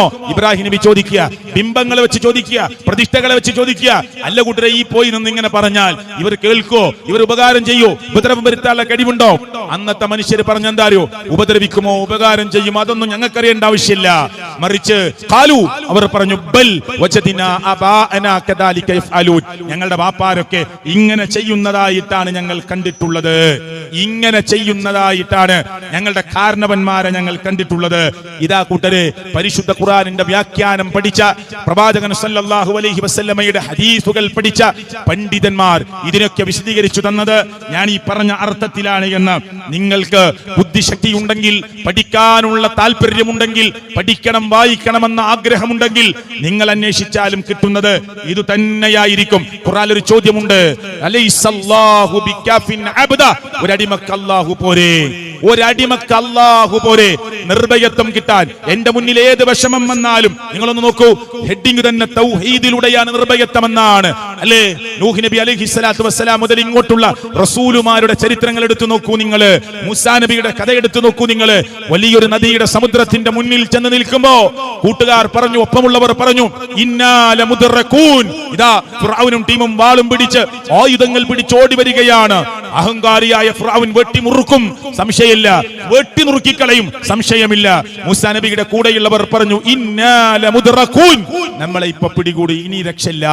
പക്ഷേ മൂസാ നബി അലൈഹിസ്സലാത്തു വസ്സലാം പറഞ്ഞു അങ്ങനെ പറയണ്ട, എന്റെ റബ്ബുണ്ട് എന്റെ കൂടെ, സയഹ്ദീൻ, ഞാൻ ചുരുക്കി പറയാ, സയഹ്ദീൻ, അവൻ എനിക്കൊരു വഴി കാണിച്ചു തരും. കൊടുത്ത വഴി കൊടുത്തോ? കുലുങ്ങിപ്പോകേണ്ട സമയത്ത് അത്രമാത്രം രൂക്ഷമായ ഒരു ആ സാഹചര്യത്തിൽ നിൽക്കുമ്പോ തിരിഞ്ഞു നോക്കുമ്പോ ഏറ്റവും വലിയ അഹങ്കാരിയായ ഫിറഔനും ടീമും ഇങ്ങനെ ആയുധങ്ങൾ പിടിച്ച് മൂസാ നബി അലൈഹിസ്സലാത്തു വസ്സലാമിനെയും കൂട്ടരെയും പിടികൂടാൻ വേണ്ടി ഇങ്ങനെ ഓടി വരികയാണ്. ഇനി ഓടാൻ വഴിയില്ല, മുന്നിൽ വലിയ സമുദ്രമാണ്. അപ്പോഴും ഉറപ്പിച്ചു റബ്ബിലേക്ക്, പടച്ചോനെ നിന്റെ മാർഗത്തില, നിന്റെ തൗഹീദിന് വേണ്ടിയ ഈ അഹങ്കാരിയുടെ കൊട്ടാരത്തിലേക്ക് ചെന്നത്, അവനോട് മത്സരം നടത്തിയത് എല്ലാം നിനക്ക് വേണ്ടിയാണ് റബ്ബേ, നിന്റെ വഹ്ദാനിയത്ത് ലോകത്ത് പഠിപ്പിക്കാനാ, നിന്റെ ഈ വക്രതയില്ലാത്ത നിന്റെ വഴി ലോകത്തിന്റെ മുമ്പിൽ പഠിപ്പിക്കാനാ. ഞാൻ എന്റെ റബ്ബിന്റെ മാർഗത്തില, എനിക്ക് പേടിയില്ല, എന്റെ റബ്ബ് എനിക്കൊരു വഴി കാണിച്ചു തരും. അല്ലാഹ് പറഞ്ഞു അടിക്കൂ, വടികൊണ്ട സമുദ്രത്തിൽ അടിക്കൂ. ഇത് മായാവി കഥയല്ല, ചിത്രഭൂമിയിലോ പൂമ്പാറ്റയിലോ ബാലരമയിലോ വന്നതല്ല, അള്ളാഹുവിന്റെ സംസാരമാണ്. തമാശക്കളിയല്ല ഇത്, കുട്ടിക്കളിയല്ല ഇത്. കൊണ്ട് ആ വടി കൊണ്ട് അടിക്കൂ, വെള്ളത്തിൽ അടിച്ചു. രണ്ട് ദിശയിലേക്ക് വെള്ളമങ്ങും മാറി നിന്നു. ഒരു ഉണങ്ങിയ വടി അവിടെ ഉണ്ടായി. മൂസാ നബി അലൈഹിസ്സലാത്തു വസ്സലാമും കൂട്ടരും അതിലൂടെ കടന്നു. കരയിലെത്താനാകുമ്പോഴേക്ക്, മറുകരയിലെത്താനാകുമ്പോഴേക്ക് ഫിറഔനും ടീമും ഈ സമുദ്രത്തിന്റെ മധ്യഭാഗത്തെത്തി. കൂട്ടിയടിപ്പിച്ചു, അല്ലാഹ് ചുരുക്കി പറയാ, കൂട്ടിയടിപ്പിച്ചു. അപ്പൊ ഫിറഔൻ പറഞ്ഞു മൂസാ നബിയുടെ റബ്ബിൽ ഞാൻ ഇതാ വിശ്വസിക്കുകയാണ്. പക്ഷെ അല്ലാഹ് അവസരം കൊടുത്തില്ല. അപ്പോഴേക്കും മരണത്തിന്റെ കൊറകറ ശബ്ദവും ആ വെള്ളത്തിൽ മുങ്ങിപ്പോകുന്ന അവസ്ഥയും എത്തിയിട്ടുണ്ട്. ഇല്ല, അല്ലാഹു സ്വീകരിച്ചില്ല. ഇത് കൂട്ടരെ, ഇത് നിർഭയത്വത്തിന്റെ മാർഗമാണ്. വലിയ തീക്കുണ്ടാരമുണ്ടാക്കി, തീക്കുണ്ടാരത്തിന്റെ മുന്നിൽ ഇങ്ങനെ ഇബ്രാഹിം നബി അലൈഹിസ്സലാത്തു വസ്സലാമിനെ കൊണ്ടുപോയി നിർത്തി. വലിയ ദണ്ടുപയോഗിച്ച് തീക്കുണ്ടാരത്തിലേക്ക് തള്ളിയിടാൻ നേരത്ത് ഇബ്രാഹിം നബി അലൈഹിസ്സലാത്തു വസ്സലാമിന് അറിയില്ല, ഞാൻ ആ തീയിലേക്ക് വീടുമ്പോ അല്ലാഹു തആല തീയിനോട് തണുപ്പേകാൻ പറയും, അല്ല ബർദേകാൻ പറയും എന്ന്, സമാധാനമേകാൻ പറയുമെന്ന് ഒരിക്കലും ഇബ്രാഹിം നബിക്കറിയില്ല. ഇത് നാടകമല്ല, ഇതേതെങ്കിലും പ്രച്ഛന്ന വേഷം സ്വീകരിക്കലല്ല. മറിച്ച് ഇബ്രാഹിം നബി അലൈഹിസ്സലാത്തു വസ്സലാം അറിയാം, ഞാൻ ഈ തീക്കുണ്ടാരത്തിലേക്ക് വീണാൽ ഒരുപക്ഷെ കത്തിക്കരിഞ്ഞു പോകും. പക്ഷേ ആ കിങ്കരന്മാരുടെ മുന്നിൽ നിന്നുകൊണ്ട്, ബഹുദൈവാരാധകരുടെ മുന്നിൽ നിന്നുകൊണ്ട്, ഓ ഇബ്രാഹിം, താങ്കൾക്ക് വല്ലതും പറയാനുണ്ടോ എന്ന് ചോദിക്കുമ്പോ ചങ്കൂറ്റത്തോടുകൂടി, ആദർശനിബിധമായി, ആനത്തത്തോടുകൂടി നെഞ്ചു വിരിച്ച് ഇബ്രാഹിം നബി അലൈഹിസ്സലാത്തു വസ്സലാം പറഞ്ഞു, ഉണ്ടെനിക്ക് പറയാൻ, ഒരൊറ്റ വാക്കേ എനിക്ക് പറയാനുള്ളൂ നിങ്ങളുടെ മുന്നിൽ വെച്ച്. നിങ്ങൾക്ക് എന്നെ എന്തും ചെയ്യാം, പ്രശ്നമില്ല. പക്ഷെ ഞാൻ ഒരു വാക്കുറക്കെ പറയുന്നു, ഹസ്ബിയല്ലാഹ്, എനിക്കെന്റെ റബ്ബ് മതി. ഹസ്ബിയല്ലാഹ്, എനിക്കെന്റെ റബ്ബ് മതി. ഇതൊരു നിർഭയത്വത്തിന്റെ ഹൃദയത്തിൽ നിന്നുണ്ടാകുന്ന മറുപടിയാണ്. ഒരു മുട്ടുസൂചി കാണുമ്പോ, ഏതെങ്കിലും ഒരു പോറലേൽക്കുമെന്ന് തോന്നുമ്പോ, ഒരു ചെറിയ ചെരക്കല്ല് കാണുമ്പോ, പ്രിയപ്പെട്ടവരെ, പിടച്ചു പോകുന്നതല്ല വിശ്വാസം, ഉറച്ചു നിൽക്കുന്നതാണ്. ആ നിർഭയത്വം എവിടെ നിന്ന് കിട്ടുന്നു? ഇതാ ഖുർആനിന്റെ പ്രഖ്യാപനമുണ്ട്, നിങ്ങൾ തന്നെയാണ് ഏറ്റവും ഉന്നതന്മാർ. അൻതുമുൽ അഅലൗൻ, നിങ്ങളാണ് ഉന്നതന്മാർ. ഇൻ കുൻതും മുഅ്മിനീൻ, നിങ്ങൾക്ക് ഈമാനുണ്ടോ, വിശ്വാസമുണ്ടോ എങ്കിൽ നിങ്ങളാണ് വിവിഐപികൾ. ജോലി ഒരു ഫാക്ടറിയിലെ സെർവന്റ് ആകാം, ഒരു കമ്പനിയിലെ അടിച്ചുവാരുന്ന ജോലിയാകാം. പക്ഷെ വിശ്വാസത്തിന്റെ കരുത്തുണ്ടോ? ആത്മവിശ്വാസമുണ്ടോ? ദീന് കൊണ്ട് കരുത്ത് നേടിയിട്ടുണ്ടോ? ആരെന്ത് പരിഹസിച്ചാലും, ആരെന്ത് കുത്തിപ്പറഞ്ഞാലും, ആരെന്ത് തട്ടിപ്പറഞ്ഞാലും, ആരെന്ത് കളിയാക്കിയാലും ഇല്ല, എന്റെ കൽബ് കുലുങ്ങില്ല. കാരണം എന്താ? എന്റെ വിശ്വാസം എന്റെ റബ്ബിന്റെ മേലെയാണ്. ഞാൻ വിശ്വാസം അർപ്പിച്ചിരിക്കുന്നത് റബ്ബിലാണ്. അതുകൊണ്ട് എന്റെ റബ്ബ് എന്നെ സഹായിക്കും. എല്ലാ പ്രതികൂല സാഹചര്യങ്ങളെയും മറികടക്കുവാനുള്ള എല്ലാവിധ സാഹചര്യവും എന്റെ റബ്ബനി ഒരുക്കിത്തരും. അതുകൊണ്ട് വിശ്വാസമുണ്ടോ? നിങ്ങളാണ് കരുത്തുറ്റവർ. അതുകൊണ്ട് ഖുർആനിന്റെ ചോദ്യം ചോദിച്ച് ഞാൻ അവസാനിപ്പിക്കുകയാണ്. അലൈസല്ലാഹു ബികഫിൻ അബ്ദ, ഒരടിമക്കല്ല പോരെ? അള്ളാന്റെ ചോദ്യമാണ്. പക്ഷെ പോരാന്ന ചില ആളുകള് ചില വാക്കുകൊണ്ടും പ്രവൃത്തി കൊണ്ടൊക്കെ തെളിയിക്കാറുള്ളത്. അല്ല പറയാ, വയുഖവ്വിഫൂനക ബില്ലദീന മിൻ ദൂനിഹി, അവന് പുറമെയുള്ളവരെ കുറിച്ച് പറഞ്ഞ് നിങ്ങളെ പേടിപ്പിക്കുക. നിങ്ങളെ മനസ്സിനെ, നിർഭയത്വമുള്ള മനസ്സിനെ അസ്വസ്ഥമാക്കുക, സമാധാനമുള്ള മനസ്സിനെ ചാഞ്ചല്യമാക്കുക. എന്ത് പറഞ്ഞിട്ട്? മറ്റുള്ളവരെ പറഞ്ഞ്, അതാ ആ കബറിൽ കിടക്കുന്ന ആള്, ഈ കബറിൽ കിടക്കുന്ന ആള്, ചിലപ്പോൾ പെട്ടെന്ന് ഒരു കഥ കൊണ്ട് പൊന്തും, ദാ ഈ കബർസ്ഥാനിൽ ഒരു കബർ അങ്ങ് പൊന്തിയിട്ടുണ്ട്, പിന്നെ അതിന്റെ പിന്നാലെ ആയിരിക്കും. പിന്നെ മനസ്സിലായില്ലേ? ഈ കബർസ്ഥാനിൽ ഒരു കബർ അങ്ങ് പൊന്തി, പിന്നെ ചർച്ചകൾ അവിടെയാണ്. ആ എവിടെയെങ്കിലും നിങ്ങൾ കേട്ടോ സഹാബത്തിന്റെ കബർ പൊന്തിയത്, മുത്ത് റസൂൽ സ്വല്ലല്ലാഹു അലൈഹി വസല്ലം കബർ പൊന്തിയത്? കേട്ടിട്ടില്ല. നമ്മുടെ നാട്ടിലൊക്കെ കേൾക്കും. ഹൈവേ വരുന്ന സ്ഥലത്ത്, റോഡുകൾ വികസിക്കുന്ന സ്ഥലത്തൊക്കെ കബറിലുള്ള ആളെ അപ്പുറത്തേക്ക് മാറ്റുമ്പോൾ അത്ഭുതം കണ്ടത്. ആ എന്തൊക്കെ കഥകളാണ് പ്രിയപ്പെട്ടവരെ, ഞാൻ അങ്ങോട്ട് കിടക്കുന്നില്ല. ഷാഫി മദ്ഹബ് വെച്ച് ഇവിടെ പറഞ്ഞിട്ടുണ്ട്, ആ ഖബറുകൾ സാധാരണ ഖബറാക്കി നിർത്താനേ പാടുള്ളൂ എന്ന കാര്യം ഷാഫി മദ്ഹബ് വെച്ചുകൊണ്ട് പ്രമാണം ഉദ്ധരിച്ച് ഇവിടെ ഉദ്ധരിച്ചിട്ടുണ്ട്. ഇവിടെ ഞാൻ അങ്ങോട്ട് കിടക്കുന്നില്ല. പക്ഷെ ഒരൊറ്റ വാക്ക് നമ്മൾ ഓർക്കണം, റസൂൽ കരീം സല്ലല്ലാഹു അലൈഹി വസല്ലമ ലോകത്ത് നിന്ന് വിട പറയുന്നത് റബീഉൽ അവ്വൽ മാസത്തിലാ. ആ റബീഉൽ അവ്വൽ മാസത്തിൽ തിങ്കളാഴ്ച ദിവസം ലോകത്ത് നിന്ന് വിട പറയുമ്പോ മരണത്തിന്റെ വേദന കൊണ്ട് അള്ളാഹുവിന്റെ പ്രവാചകൻ ഇങ്ങനെ പുളഞ്ഞു പോകുമ്പോ കാലുകൾ ചുരുട്ടി കാലുകൾ നിവർത്തി ആയിഷ ബിബി റളിയല്ലാഹു അൻഹയോട് യാ ആയിഷ ഇന്ന ലിൽ മൗതി ലസകറാത്ത്, ഓ ആയിഷ മരണത്തിന് എന്തൊരു അസ്വസ്ഥതയാണ് എന്നൊക്കെ പറഞ്ഞ ആ രംഗമുണ്ടല്ലോ. നമ്മുടെ നേതാവായ തങ്ങളായ മുത്ത് മുസ്തഫ സല്ലല്ലാഹു അലൈഹി വസല്ലമ ലോകത്ത് നിന്ന് വിട പറയുമ്പോ മുഹമ്മദ് മുസ്തഫ സല്ലല്ലാഹു അലൈഹി വസല്ലം മരണം കേട്ടിട്ട് ഉമർ ഇബ്നുൽ ഖത്താബ് റളിയല്ലാഹു വാളെടുത്തതൊക്കെ നമുക്കറിയില്ലേ. ആരാ മുത്തുനബി വഫാത്തായി എന്ന് പറയുന്നത്? പറഞ്ഞവനെ ഞാൻ വിടില്ല എന്നൊക്കെ പറഞ്ഞത് ചരിത്രത്തിൽ നമ്മൾ വായിച്ചിട്ടില്ലേ? സ്വഹാബത്ത് വികാരം കൊണ്ടുപോയ ദിനമാണത്. മുസ്ലിം ഉമ്മത്തെ സാന്ദർഭികമായി പറയാ, ഏതൊരു മുസ്ലിമിന്റെയും കണ്ണ് നനഞ്ഞു പോകുന്ന ദിവസമാണത്. നമുക്ക് ആനന്ദിക്കാനും സന്തോഷിക്കാനും റോഡിലൂടെ മുദ്രാവാക്യം വിളിക്കാനും കോൽക്കളിയും ദഫുമുട്ടും റോഡിൽ നടത്താനുമുള്ള ദിവസമല്ലാതെ എന്ന് ഞാൻ സാന്ദർഭികമായി പറയാ. നിൽക്കട്ടെ, ആ ലോകത്തുനിന്ന് വിട പറയുന്ന അന്ന് മുഹമ്മദ് റസൂൽ സല്ലല്ലാഹു അലൈഹി വസല്ലമ ആയിഷ ബിബി റളിയല്ലാഹു അൻഹയുടെ മടിയിൽ കിടന്നിട്ട് പറഞ്ഞ 2-3 വചനങ്ങൾ കൂടിയുണ്ട്. അത് പറഞ്ഞ് ഞാൻ അവസാനിപ്പിക്കുകയാണ്. റസൂൽ കരീം സല്ലല്ലാഹു അലൈഹി വസല്ലം പറയാ, യാ ആയിഷ ഇന്ന ലിൽ മൗതി ലസകറാത്ത്, മരണത്തിന് വലിയ അസ്വസ്ഥതയുണ്ട്, വേദനയുണ്ട് എന്ന് പറഞ്ഞു. പോരാ, അല്ലാഹുമ്മ അല്ലാഹുവേ ലാ തജ്അൽ ഖബരി ഈദാ, എന്റെ ഖബറിനെ അല്ലാഹുവേ ഒരു ഉത്സവ പറമ്പാക്കി കൊടുക്കരുത്. അല്ലാഹ് കൊടുത്തിട്ടില്ല, അല്ല ഇതുവരെ കൊടുത്തിട്ടില്ല. പടച്ചോനെ എന്റെ ഖബറിനെ ആരാധിക്കപ്പെടുന്ന ബിംബമാക്കി കൊടുക്കരുത്. അല്ലാഹുമ്മ ലാ തജ്അൽ ഖബരി വസനൻ യുഅബദ്, അല്ലാഹുമ്മ ലാ തജ്അൽ ഖബരി ഈദാ. 2 പ്രയോഗങ്ങൾ. എന്നിട്ട് പറഞ്ഞു ലഅനത്തുല്ലാഹ് അലൽ യഹൂദി വന്നസ്വാറ, യഹൂദികളെയും നസ്വാറാക്കളെയും അല്ലാഹ് ശപിക്കാനുള്ള കാരണം എന്തെന്നറിയുമോ നിങ്ങൾക്ക്? ലോകത്തുനിന്ന് വിട പറയുന്ന അന്നാ പറയുന്നത് ഇത്തഖദു ഖുബൂറ അംബിയാഇഹിം മസാജിദ, അവർ അംബിയാക്കന്മാർ നബിമാരുടെ ഖബർ കിട്ടിയാൽ ആരാധനാ കേന്ദ്രമാക്കി മാറ്റുന്നവരാണ്. ആര്? യഹൂദികളും നസ്വാറാക്കളും. ഒരു സാധാരണ സെമിത്തേരിയിൽ തന്നെ അവരുടെ ഇഷ്ടമാണ്. ഒരു ജനാധിപത്യ രാജ്യമാണ്. അവിടെ ഖബറുകൾ മാർബിൾ കൊണ്ട് പൊതിഞ്ഞ് ടൈൽസ് കൊണ്ട് പൊതിഞ്ഞ് പേരെഴുതി അങ്ങനെയൊക്കെയാണ്. അത് അവരുടെ ഇഷ്ടമാണ്. പക്ഷേ ഇസ്ലാം എന്ന് പറയുന്ന മതത്തിൽ അത് അനുവദിക്കപ്പെട്ടതല്ല. അതുകൊണ്ട് മുത്ത് നബി സല്ലല്ലാഹു അലൈഹി വസല്ലമ ലോകത്തുനിന്ന് വിട പറയുന്ന അന്ന് പോലും പറഞ്ഞു, അല്ലാഹുവേ എന്റെ ഖബറിനെ ഒരു ആരാധിക്കപ്പെടുന്ന ബിംബമാക്കി കൊടുക്കരുത് റബ്ബേ. പടച്ചോനെ എന്റെ ഖബറിനെ ഒരു ഉത്സവ പറമ്പാക്കി കൊടുക്കരുത്. അല്ലാഹ് ഇന്നും കൊടുത്തിട്ടില്ല. അവിടെ പണ്ഡിതന്മാർ കാവൽ നിൽക്കുകയാണ്. ഏറെ നേരം അവിടെ നിന്ന പറയും, പൊയ്ക്കോളൂ എന്ന് പറയും. യാ ഹാജ് അജി, എന്നാ പൊയ്ക്കോളൂ, റൂഹ് അങ്ങോട്ട് നീങ്ങട്ടെ, മുന്നോട്ട് പോവട്ടെ എന്ന് പറഞ്ഞ് അവിടെ നിൽക്കുന്നവരെ വേഗം പറഞ്ഞേക്കുക. സലാം പറയാം നമുക്ക്. നമ്മുടെ നേതാവായ റസൂൽ സല്ലല്ലാഹു അലൈഹി വസല്ലമയുടെ മേൽ അബൂബക്കർ സിദ്ദീഖ്, ഉമർ ഇബ്നുൽ ഖത്താബ് റളിയല്ലാഹു അൻഹുമ ഇടതും വലതുമായി കിടക്കുന്ന മഹാരഥന്മാരായ ആ സഹാബത്ത് അല്ലെ, ആ സഹാബത്തിന്റെ ഖബറുകളാ ഞങ്ങൾക്ക് ഷിയകൾ പറഞ്ഞത്, ഷിയാക്കൾ പറഞ്ഞത്, ഞങ്ങൾക്കെങ്ങാനും മദീനയുടെ ഭരണം കയ്യിൽ കിട്ടിയാൽ ഞങ്ങൾ ആ 2 ഖബറുകളും മാന്തിയെടുത്ത് പുറത്തേക്ക് വലിച്ചെറിയുമെന്ന് പറഞ്ഞ ഷിയാക്കൾ ലോകത്തുണ്ട്. അല്ലാഹുവിന്റെ പ്രവാചകന്റെ കൂടെ വലതും ഇടതുമായി നിന്ന അബൂബക്കർ സിദ്ദീഖ്, ഉമർ ഇബ്നുൽ ഖത്താബ് റളിയല്ലാഹു അൻഹുമ, അവരെ കുറിച്ചാണ് ഇത് പറയുന്നത്. എന്തോ അവർക്ക് സഹാബത്തിനോട് വല്ലാത്ത വെറുപ്പ് തോന്നിയിട്ടുള്ള സന്ദർഭങ്ങൾ നമ്മൾ പഠിച്ചിട്ടുണ്ട്. ഞാൻ അങ്ങോട്ട് പോയി ഈ ഘട്ടത്തിൽ കടന്നു പോകാൻ ആഗ്രഹിക്കുന്നില്ല. പക്ഷേ എല്ലാ വിഷയങ്ങളും നമ്മൾ പഠിക്കേണ്ടതുണ്ട്. പരിശുദ്ധ ഖുർആൻ പൂർണ്ണമല്ല. 17,000 ആയത്തുകൾ ഉണ്ടായിരുന്നു ഖുർആനില്. അതൊക്കെ അബൂബക്കർ സിദ്ദീഖ് റളിയല്ലാഹു അൻഹുവും ഉമർ ഇബ്നുൽ ഖത്താബ് റളിയല്ലാഹു അൻഹുവും വെട്ടിച്ചുരുക്കിയതാണ് എന്നൊക്കെ പറയുന്ന ഷിയാക്കളെ കുറിച്ചൊക്കെ നമ്മൾ ശരിക്കും വായിക്കണം, പഠിക്കണം. എന്താ ലോകത്തുള്ള പല കക്ഷികളുടെയും വിശ്വാസങ്ങളെന്ന് നമ്മൾ അറിയണം, അന്വേഷിക്കണം. ഷിയകളിൽ നിന്നാണ്, ഷിയാക്കളിൽ നിന്നാണ് ഈ ഖബർ കെട്ടിപ്പൊക്കുക എന്ന ഏർപ്പാട് വന്നിട്ടുള്ളത്. അത് നിങ്ങൾ അറിയണം, അന്വേഷിക്കണം. ആദ്യമായി ജന്മദിനാഘോഷങ്ങൾ കൊണ്ടുവന്നത് ലോകത്ത് ഷിയാക്കളാണ്. അത് നിങ്ങൾ അറിയണം. അങ്ങനെ ഷിയാക്കളുടെ വിശ്വാസം മുസ്ലിങ്ങളെ മരത്തിൽ പിടിച്ച എത്തിക്കണ്ണികളെ പോലെ മുസ്ലിം ഉമ്മത്തിന്റെ മേൽ അള്ളിപ്പിടിച്ചു നിൽക്കുന്നുണ്ട്. അതിനെ വിച്ഛേദിച്ചു നിർത്തി, വേർതിരിച്ചു നിർത്തി ഇത് അഹ്ലുസ് സുന്ന വൽ ജമാഅത്തിന്റെ വിശ്വാസമല്ല എന്ന് പഠിപ്പിച്ചു കൊടുക്കുവാനുള്ള ഉത്തരവാദിത്വം മുസ്ലിം ഉമ്മത്തെ നമുക്കുണ്ട്. അല്ലാഹു നമ്മെ സഹായിക്കുമാറാകട്ടെ, അല്ലാഹു നമ്മെ അനുഗ്രഹിക്കുമാറാകട്ടെ.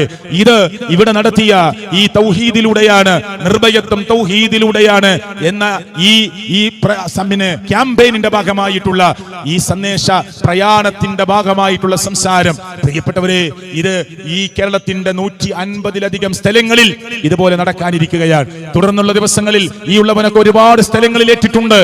അല്ലാഹു തആല നമ്മുടെ ലക്ഷ്യം ഈ തൗഹീദിന്റെ പ്രബോധനം റബ്ബ് ഈ കേരളത്തിന്റെ മുക്കമൂലകളിൽ ഗ്രാമാന്തരങ്ങളിൽ എത്തിച്ച് ആളുകൾ ചിന്തിക്കുന്നവരായി മാറാൻ നമ്മുടെ പ്രഭാഷണങ്ങൾ കൊണ്ട് നമ്മുടെ പ്രബോധനങ്ങളെ കൊണ്ട് അല്ലാഹു സാഹചര്യമൊരുക്കി അനുഗ്രഹിക്കുമാറാകട്ടെ. അല്ലാഹുവേ, ഞങ്ങൾ നിന്റെ ദീന വക്രതയില്ലാതെ, വളച്ചൊടിക്കലുകളില്ലാതെ, കൂട്ടിച്ചേർക്കലുകളില്ലാതെ, വെട്ടിച്ചുരുക്കലുകളില്ലാതെ സമൂഹത്തിന്റെ മുമ്പിൽ, പബ്ലിക്കിന്റെ മുമ്പിൽ അല്ലാഹുവേ നിന്റെ ദീന്, നിന്റെ വഹ്ദാനിയത്ത് പറയാനുള്ള ശ്രമം നടത്തുകയാണ്. അല്ലാഹുവേ, വാക്കിലോ അക്ഷരങ്ങളിലോ സ്ഖലിതങ്ങൾ വന്നിട്ടുണ്ടെങ്കിൽ പടച്ചവനെ പുറത്തു നൽകണേ. അല്ലാ, ഇത് കേട്ട ബേക്കൽ പ്രദേശത്തുള്ള മനുഷ്യരെ ആദ്യം മുതൽ അവസാനം വരെ നിന്ന് കേട്ടവരുണ്ട്, ഇവിടെ പരിസരങ്ങളിലുണ്ട്. പ്രിയപ്പെട്ടവരെ, ചിന്തിക്കണേ, ആലോചിക്കണേ. പരലോകത്ത് നമ്മൾ ഒറ്റക്ക, ഖബറിൽ നമ്മൾ ഒറ്റക്ക, മരണം നമ്മെ പിടികൂടുന്ന സമയത്ത് നമ്മൾ ഒറ്റക്ക. റൂഹ് ഉള്ളിലേക്ക് വലിയുമ്പോ അഖ്രിജൂ അൻഫുസക്കും, എടുക്കണോ റൂഹ് പുറത്തേക്കെന്ന് പറഞ്ഞ് മലക്കുകൾ ആക്രോശിക്കുമ്പോൾ നമ്മൾ ഒറ്റക്ക. കൂടെ കിടക്കുന്ന ഭാര്യ പോലും അറിയില്ല, കൂടെ കിടക്കുന്ന കൊച്ചു മക്കൾ പോലും അറിയില്ല. നമ്മൾ ഒറ്റക്കായിരിക്കും വേദന സഹിക്കേണ്ടി വരിക. നമ്മുടെ ഒറ്റക്കാണ് ആ ഖബറിലേക്കുള്ള യാത്ര. നമ്മൾ ഒറ്റക്കാണ് കൂരിട്ടുള്ള ഖബറിൽ. ഇന്നല്ലെങ്കിൽ നാളെ ഇവിടം വിട്ടു പോകാനുള്ളവരാണ് നമ്മൾ. പരലോകമെന്ന് പറയുന്ന ലോകമുണ്ടല്ലോ പ്രിയപ്പെട്ടവരെ, വിശ്വസിക്കുന്നവരാ നമ്മൾ. അവിടെ രക്ഷ വേണമെന്ന് നമ്മൾ ആഗ്രഹിക്കുന്നുണ്ടോ? മോക്ഷം കിട്ടണമെന്ന് നമ്മൾ കൊതിക്കുന്നുണ്ടോ? ഉണ്ടെങ്കിൽ സത്യസന്ധമായി ദീനിനെ പഠിക്കുവാനുള്ള നല്ല സന്ദർഭങ്ങളെ നിങ്ങൾ ഉപയോഗപ്പെടുത്തണം.